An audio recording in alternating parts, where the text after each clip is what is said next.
So my name is Cole Brown, and I'm the author of Guests in a Strange House, an autobiography of your black friend from prep school.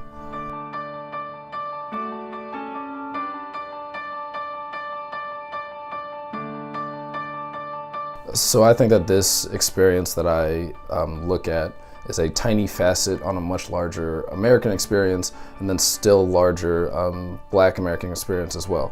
And as a result, it's one that's very seldom looked at, and often even excluded from what is commonly understood to be the Black experience. So I'm hoping to analyze and present that experience for sort of the reader's enjoyment and future knowledge.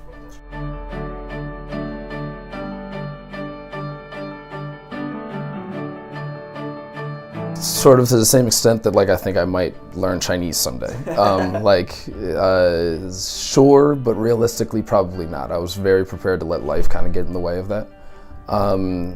But when we were instructed to write a book, it was much in the conversation about doing a business. And I kind of decided early on that if I'm gonna write a book, and if it's a requirement for a class, then it has to be on this topic, because this is something that sort of I've thought about and written about in the past. So to answer your question directly, no. But there was a most obvious choice, which was this one.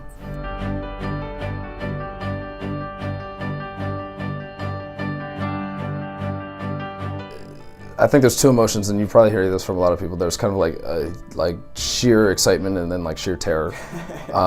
And for me though, however, the first class especially was only the excitement part. I literally, the second you said it, I knew what I wanted to write about. I knew I wanted to write about this. And I remember actually in the first class starting a list of stories that I still have from my own high school experience, and just deciding that's what I was gonna, I couldn't wait to go back through all those stories. The terror for me doesn't come until maybe a month after that, when the honeymoon phase is kind of worn off. It's too late to back out. And now you have a ton of words that you need to get on paper. And that was also sort of a tough time to get through, just because sort of structuring the book and the actual writing wasn't as bad, but just getting the amount of content that was needed to write it was kind of a tough thing to get through.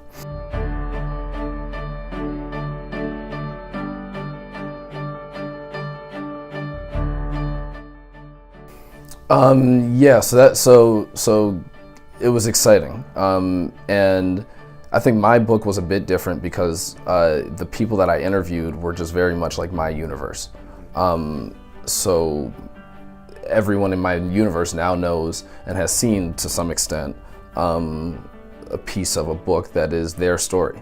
So that, for that reason, it's incredibly exciting and incredibly encouraging.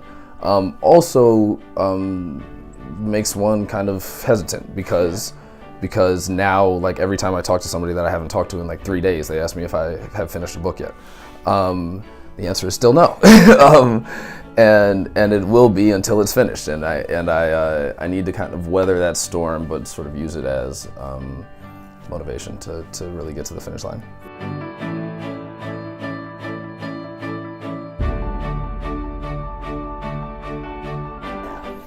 Yeah, I think I did a lot of prep work. So I did a lot of interviews before. I did a lot of stuff before actually sitting down and writing.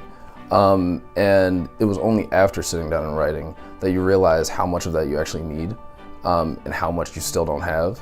And only then can you really start to work through some things.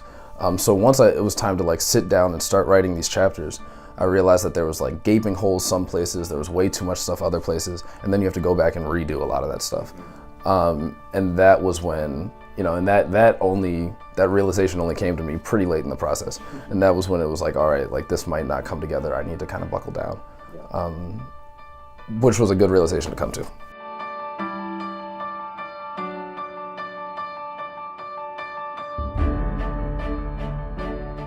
Yeah, so I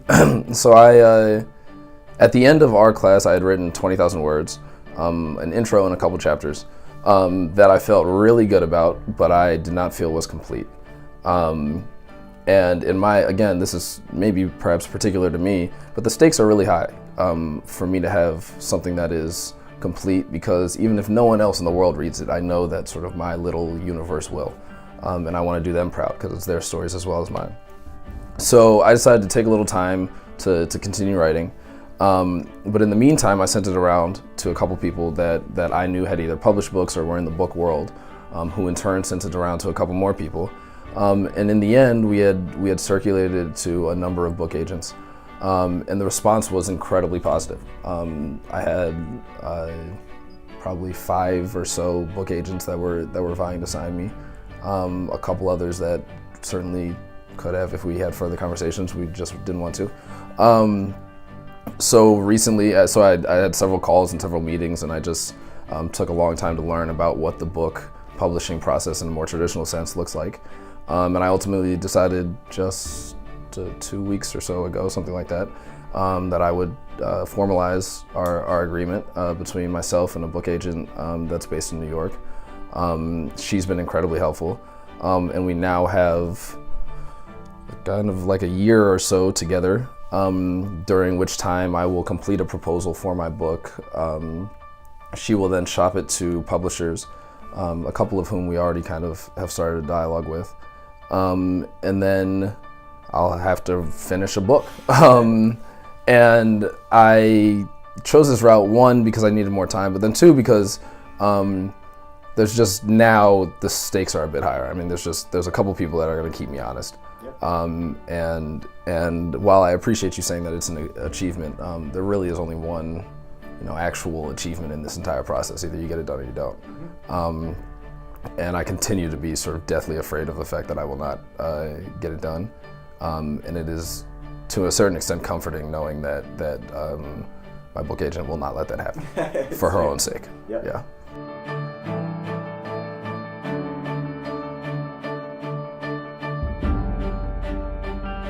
I am. I think that it's been a crazy process for me personally. 1, as a writer, I found that it is in many ways a muscle that kind of needs to be strengthened. And if you look at my writing from the beginning of the process, which I think was good, but some of the stuff I've done recently, I did not know I was capable of doing. And I'm really proud of that. And I now think of myself as a writer much more so than I would have otherwise. And then the other way that I think it was good is just in terms of requiring me to think critically through my own experience. To use another example, I was just on spring break a couple weeks ago, and I was in the Bahamas with a white friend of mine was nice enough to invite me. And I spent a week with his family. And we're on a very small island in the Bahamas, and I am, in my own estimation, which is well considered, the only black tourist on the entire island. And there's maybe 1 or 2 white service people on the entire island, which means that the only people that look like me on the entire island are the people that are like cleaning our house and bringing us food. And that was something that I felt sort of uneasy about, but without having had this process to stand on, I'm not sure I would have been able to think critically about it to the extent that I did. And as a result, I did a ton of writing when I was there, and I continue to think that it's kind of like the best stuff I've ever produced.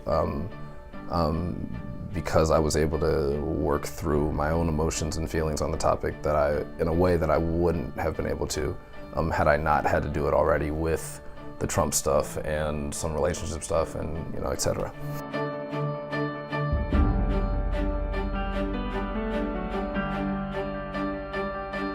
I've made a list of people that get the first copies. I think it's about 50 people long right now. But the most important people on that list are my English teachers. There was a woman that taught me my writing seminar freshman year, without whom I would not have been able to get this done. And then there's been teachers along the way that I could name, but it would mean nothing, but that are sort of the reason that 1, I'm at Georgetown, but then 2, I could have completed anything like this without them. yeah, wouldn't have been an option.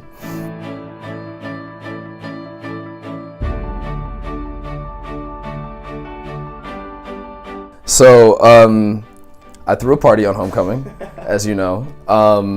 It was a lot of fun, but I, as you know, again, do not live sort of in the student domain of Georgetown. So I throw a party on homecoming.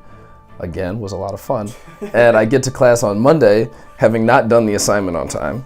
And I am called to the front of the class by you and your colleagues. And in jest, interviewed for a moment, and then proceed to sort of bear the brunt of several jokes about what was described to me as a 2-story beer bong, Yes. Running from my patio to my backyard. And that was, I took it and it was all fun and games. But at the end, I found it necessary to correct your colleagues on the fact that it was in fact a 3-story beer bong. Yes. And with the amount of man hours that went into constructing that, I needed that corrected. It was clear sort of from the beginning that the relationship between all of the professors, you in particular, and the students was going to be less formal than it sometimes is, which I think is necessary because of just the magnitude of the task that you're requiring. Everyone is going to go through kind of ebbs and flows, high points and low points. I certainly was no exception. And in those times of low points, and even in the times of high points, you need to sort of have a continuing dialogue with you and with the other professors, just to sort of see where we are and where we need to be and how one can be supported. And I think that you're right, in that moment where we're joking around about sort of the party that was thrown the weekend before, that shines through. That trust and that willingness to engage in sort of a continuing dialogue that is at its root honest.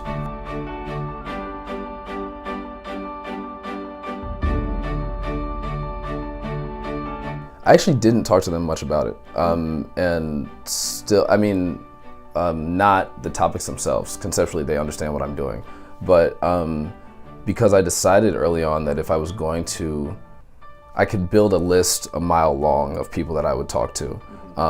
And for that reason, it would just never really feel complete. I needed to narrow down my focus. So my focus was exclusively like token Black kids that had gone through the high school experience relatively recently. So about my age, a couple years older.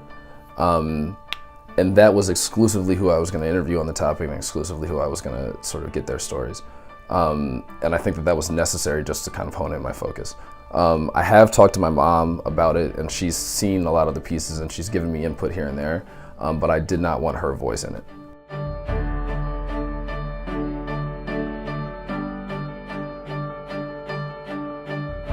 So there's, because this book is so deeply personal, there's a couple moments throughout the process and continuing that I had no intention of including in the book, but they happen. You can't avoid it, and you just got to get it out. So one of those moments, there was probably about 3, but one of those moments was the election of Donald Trump. And I think that was November 7th, 2016.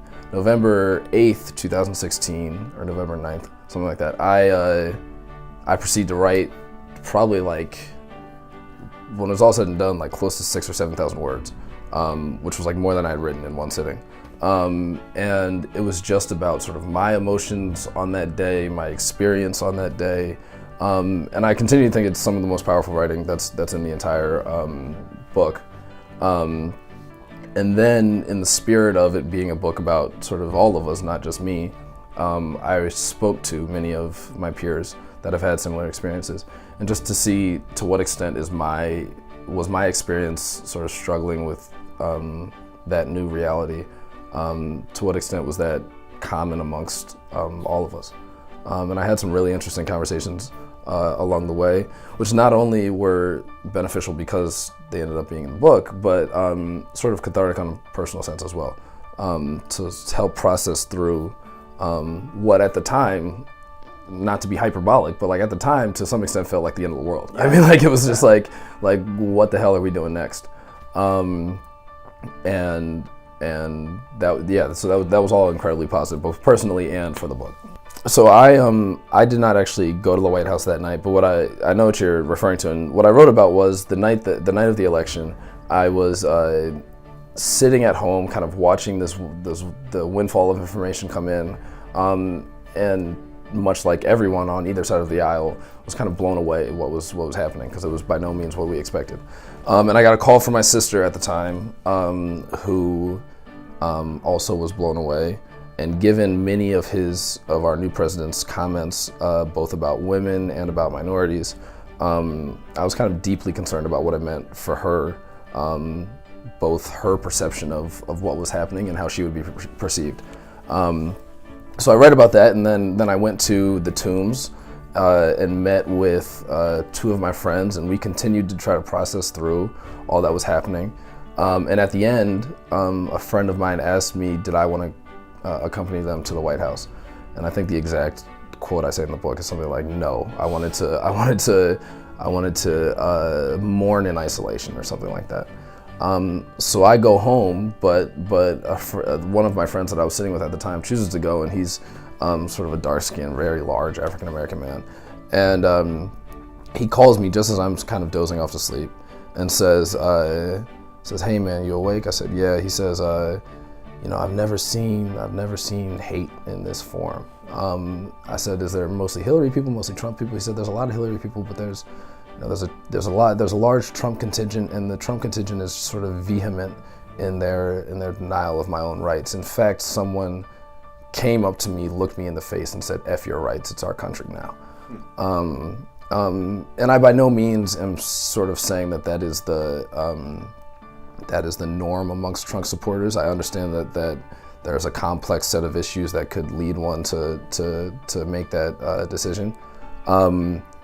But there is a vocal and not insignificant portion of that base that does have those beliefs. And that is what he had to confront, sort of at 1600 Pennsylvania Ave. And I think I got that address right. Mm-hmm. And that was worrisome to him, and it's certainly worrisome to me, to the extent that those views have now been normalized and brought into the mainstream.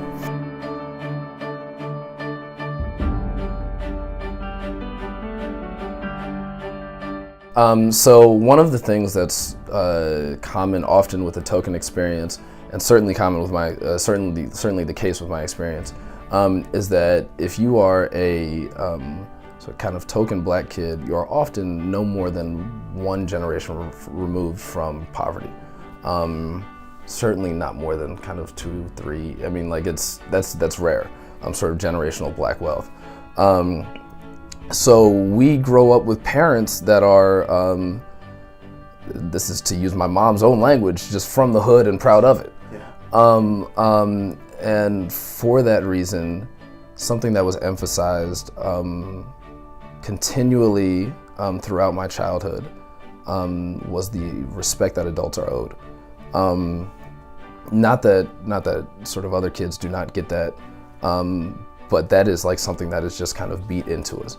And not necessarily metaphorically, like oftentimes like beat into us. And I think that in reflecting on it, I thought that was important for a couple of reasons. One, because that is something that is formative for us, and everyone I talked to, without exception on this topic, had some of the same exact stories, almost verbatim, about how like they were at a white friend's house and a white friend calls mom some expletive, and we just kind of like wait in the room for like the frying pan to fly across the room, because that was just unimaginable in our reality. And how phrases like "I'm not your white friend's parents, you can't do what your white friends are doing, XYZ," were continually coming up in our childhood. And in reflecting on it, it was often, in my opinion, I speak about the fact that an author, Ta-Nehisi Coates, argues that is done because If that behavior is not corrected in the home, the price will be much higher in terms of a bodily sort of harm that can come if it's done elsewhere. Which I think is I get that, but when he's speaking, he's often speaking about the potential for police to harm one. And I get that is a reality, but I don't think it's a reality for tokens. And the reason I say that is because in our reality, police involvement is seldom a thing. Certainly not devoid of it, but seldom. I think that the bigger concern to my parents, and this is one topic that I actually spoke to my mom about, and I think that the bigger concern to her was that there are opportunities that we would be deprived of without us knowing why.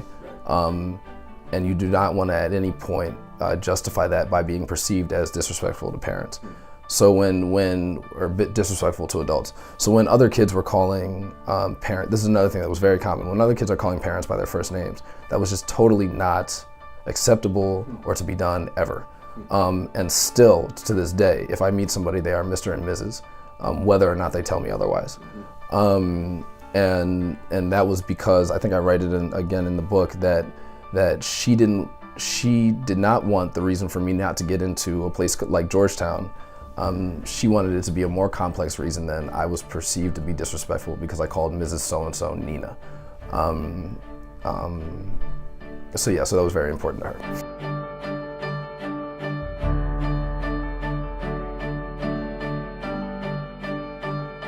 So I think that there's two components. I think that one is talk to as many people as possible with whom you share something that you think is, if it surrounds the topic that you're talking about, if you think it's relevant, talk to as many people as possible and try to figure out what those common strands are. Because if you can't get everything, which you can't in a single book, and you need to concentrate it down, you want to make sure you're getting those things that are formative. So that's one. And then on a personal level, I think that it requires, if it's going to be good, which I think mine is thus far, I think that you need, a certain level of vulnerability, honesty with yourself, and then just kind of like ruthless wrestling and reflection on your reality, things that you might need to reconcile in your past, things that you're dealing with presently, because only once those have been all the way thought out can you appropriately write about them. That seems like very grandiose advice coming from me, but it is how I feel, and when possible, I've tried to sort of implement that advice as well.